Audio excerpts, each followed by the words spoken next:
அடியில் பூ ஒடிக்க வேண்டிய நேரத்தில் வர வேண்டிய காய் வந்து அந்த 2வது சீப்பு மேல் சீப்புலேயே வந்துடுது.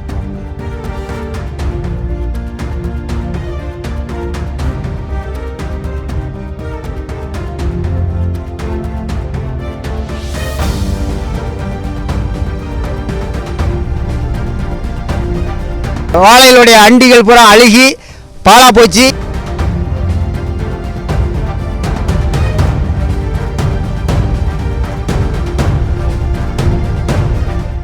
தூத்துக்குடி மாவட்டம், தூத்துக்குடி தாலுகா, அத்திமரப்பட்டி கிராமம் விவசாய சங்கத்துக்கு உட்பட்ட ஒரு 2000 ஏக்கர் நிலங்களில் மலையத்தேவலை பயிரிட்டு இருந்தோம். அது வந்து கரு பிடிக்கிற டைமு, அதாவது வந்து டிசம்பர் வந்து 17, 18 ஆகிய தேதிகளில் பெருவெள்ளம் மழை பெஞ்சு பெருவெள்ளம் வந்து காட்டாற்று வெள்ளம் வந்து அந்த விவசாய பகுதியில் வந்து அந்த உப்பாத்தோட கரை வந்து 23 இடத்துல கரை உடச்சி அது வந்து தண்ணி வந்து இந்த விவசாயத்தில் வந்து நின்றதுனால இந்த வாழைகளுடைய அண்டிகள் பூரா அழுகி பாலா போச்சு மலையத்தாழை. ஆனால் வந்து அதில் வந்து முற்றிலும் சேதமடைஞ்சது வந்து ஒரு 1000 ஏக்கர் வந்து முற்றிலும் பாதிச்சிருக்கு. ஒரு 1000 ஏக்கரில் ஒரு 3/4 வாசி அழிஞ்சு ஒரு 1/4 வாசி தேறி இருக்கும். அதில் வந்து மேக்சிமமாக வந்து ஒரு கொலை வந்து 6 சீப்பு மானிக்கட்டை 65 கா வரைக்கும் இருக்கலாம். எண்ணெய் வந்து 65 எண்ணெய் வரைக்கும் இருக்கக்கூடிய தார் வந்து இப்போ அந்த வெள்ளம் வந்து பாதித்ததுனால 1 சீப்பு 2 சீப்பு, அதுலேயும் வந்து 3 சீப்பு, அதுலேயும் வந்து ஒரு சீப்புக்கு 4 கா 5 கா இப்படி தான் அந்த காய் குலைச்சிருக்கு. அதுவும் மேட்டு பகுதியில் இருக்குது. அதில் வந்து முதல்ல வந்து காயினுடைய விலை வந்து இப்போ விளைச்சல் வந்திருக்கு. அதில் வந்தவங்களுக்கு வந்து முதல்ல வந்து 18 ரூபா 19 ரூபாய்க்கு கிலோ எடுத்தாங்க.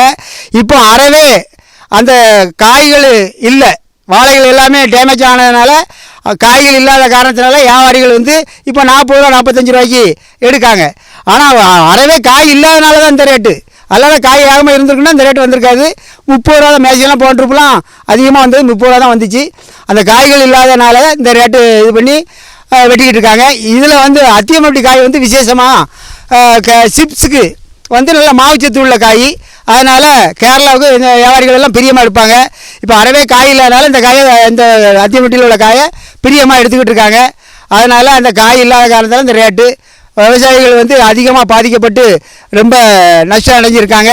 லோனு பேங்கில் வாங்கின லோன் கடனை எப்படி கட்ட என்ன செய்ய போகிறோம், எங்கள் வாழ்வாதாரம் பதிச்சு தவிச்சிருக்காங்க. அதை அரசாங்கங்கள் மனசில் கொண்டு கொஞ்சம் நிவாரணம் வழங்கணும். அல்லன்னா விவசாயத்தோடு எழும்ப முடியாது, விவசாயம் பண்ண முடியாது, அவங்க விவசாயி அழிஞ்சு போவான். அதை காப்பாற்ற வேண்டிய பொறுப்பு கவர்மெண்ட்டுக்கு இருக்குங்கிறத கேட்டுக்கொள்கிறேன். நாங்கள் ஒரு 70-80 மரக்காவோட மலையத்தம் வாழை போட்டோம். இல்லை தண்ணியில் போய் 45 கிலோ 50 கிலோ 22 கிலோ 23 கிலோ இருக்கிற தார் இன்றைக்கி 1.5 கிலோ 2 கிலோ இருக்குது. விலை இருக்குது இன்றைக்கி. எங்கள்கிட்ட தார் இல்லை. இதில் நாங்களும் 2-3 ட்ரிப்பு கவர்மெண்ட்டுக்கு பெட்டிஷனும் கொடுத்தோம், எல்லாம் செஞ்சோம், பேட்டியும் கொடுத்து பார்த்தோம். ஆனால் எதுவும் இது பிரயோஜனப்படலை. எங்களுக்கு கவர்மெண்ட்டாக பார்த்து ஏதாவது செஞ்சால் நல்லது. இந்த தார் விளைச்சல் வந்து 2.5 கிலோ 3 கிலோ தான் இருக்குது, அதுக்கு மேலே வர மாட்டேங்குது. இல்லைன்னா மிஞ்சி போனால் 6 கிலோ வருது. அது வந்து எங்களுக்கு விலை கட்டாது. இதுக்கு விலையும் இது மழை வெள்ளத்தினால தான் காரணம். வெள்ளத்தினால தான் காரணம். இதுக்கு வரைக்கும் நல்லா இருந்தது. இந்த வருஷம் தான் இந்த மழை வந்து எங்களை நட்டப்படுத்திட்டு. அதனால் கவர்மெண்ட் எங்களுக்கு ஏதாவது சகாயம் பண்ணணும். என் பேர் அழகேசன், முள்ளக்காடு. இந்த ஏரியாவில் அத்திமரப்பட்டி இல்லை வயக்காடு கிடக்கு, முள்ளக்காடு, முத்தியாபுரம், கொலைங்கர்சல் இந்த ஏரியாவிலலாம் வாழை கிடக்கு. மலையத்தம் வாழை தான் எங்களுக்கு பிரதான தொழில். நெல் விவசாயம் உண்டு, மலையத்தம் தான் பிரதான தொழில். உளுந்து உண்டு. இந்த உளுந்து பூரா மஞ்சள் நோய் அடித்து அது வேறு பூரா இதாகி போச்சு. அதுலேயும் பிரயோஜனம் இல்லை. ஏதாவது எங்களுக்கு இந்த நியூஸ் சேனல் மூலமாக எங்களுக்கு ஏதாவது பிரயோஜனம் பண்ண வழி பண்ணுங்க. எங்களுக்கு புதுசான பேர் மலையத்தம் வாழைத்தாறு. சரி வர இந்த வருஷம் விலையும் கிடைக்கல, ஆறு எண்ணிக்கையும் கிடையாது, இடையும் கிடையாது. காரணம் மழை தான் காரணம். உடப்புன்னு அடைக்கலை. உளுந்து போட்டோம், உளுந்தும் சரியாக விவசாயம் கிடையாது, அது நட்டங்க. சர்க்கார் எதுவும் எங்களுக்கு நஷ்டம் தரும்படி கேட்டுக்கொள்கிறோம். எனக்கு ஒரு எதிர் துப்புரா வெள்ளத்தால கரை உடைக்கி அழிஞ்சு போச்சு. அது ஒரு 1000 வாழை சேதாரம். அதனால் ஒரு 4 லட்ச ரூபாயில் நஷ்டம்.